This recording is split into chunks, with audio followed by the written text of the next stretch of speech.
kata oyo. Wach ni jodhi skul mondo mi olos thuolo mag tije. Ok ni giwuog chak manyo tich gi jok moko dhi skul. Mane paro maoro kar ka. Machielo bende moro no ken mar chenro ni.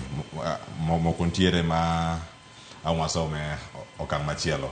Ne wakaw yweyo ka wapenjo ni experience kod lony ma ng'ato ntiere godo. Onego bed ni rango gi yo machalani nikech wacho ni joma tindo pogi kaw thuolo kata pogi do kata thuolo mag tich tidwaro ni experience ni bende donj kar kae.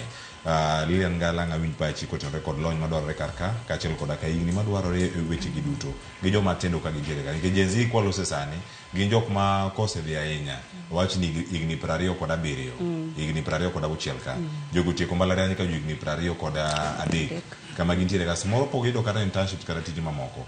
Telo nego bed ni lokre yo machal nade kata loko pachgi yo machal nade mondo mi orangie tere kaka iketo gik moko ariyo gi mondo mi odonjre. Cleophas penjo maber kabisa. Anyalo wacho ni jotelo kata companies mantiyo ko kae. The only way mwanyalo konyo era mwantiere ni en embracing jomatindo. I embrace gi nade. Iyudo ka skills modwarogo kata experience. Kijana ni oae kata rawera ni oae university.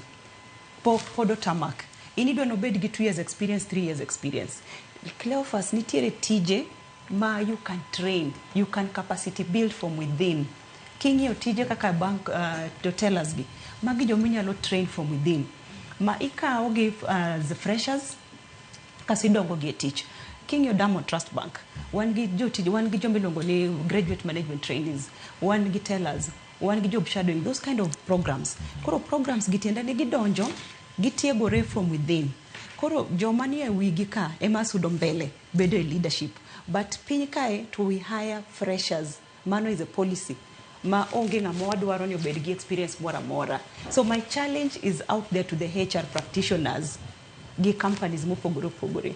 Wa embrace freshers. Wa train gi Gen Zs, millennials go ma onge experience go.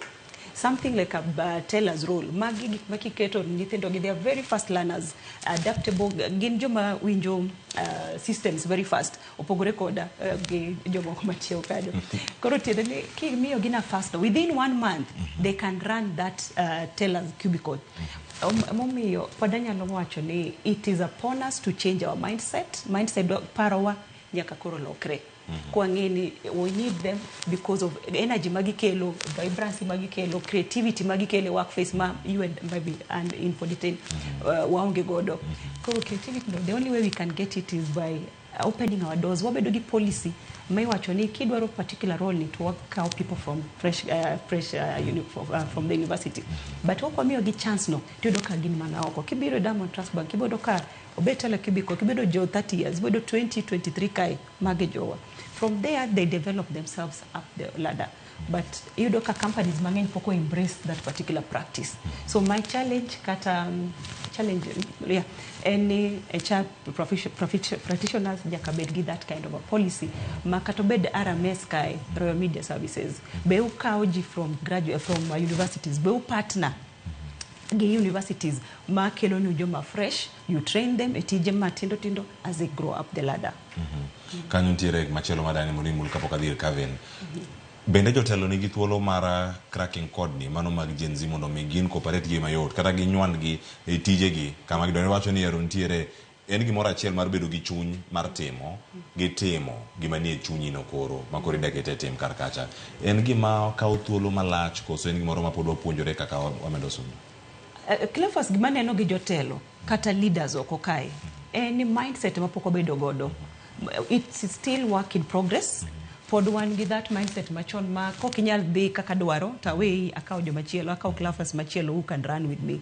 But oningo beni wabedo gi intentionality kata wabedo deliberate knowing ni adwa coach team nani an gi team man kata gi 5 Gen Zs an kata gi 3 millennials e kai but ada wuotho kod gi kanyakla ada punjo gi maginge not just punjo ada miyo gi lwasi maber so that gi thrive gi tech.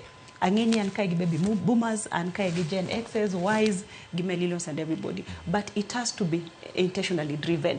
But ka intentionality ni onge dwaro no. Aonge godo kaka jatelo. Mar puonjo roweregi. Then you do ka rowerego don kendgi. Gibiro resign very early in the morning. Achaka dok manyo gi kendo. So it's always a circle. King'yo departments moko, iyudo ka jotelo go always gin gi hire ji. To departments moko to chung very, very stable. Matiere ni problem in leadership mar particular department no. Jotelo nyaka koro learn how to crack that code. To code di kaki crack it's very simple. One, and mana embracing empathetic leadership style. Tiende ni ba nyalo rwako wuoche ni ma winj gimi winjo no. Simple as that. Mara riyo and inclusive leadership style. Tiende ni arwako jite aonge ubaguzi ni mai rawere mai ng'ama duong' uyu. The only thing I can do any akelo a level ni ma me that space for the thrive. Erokamano ahinya.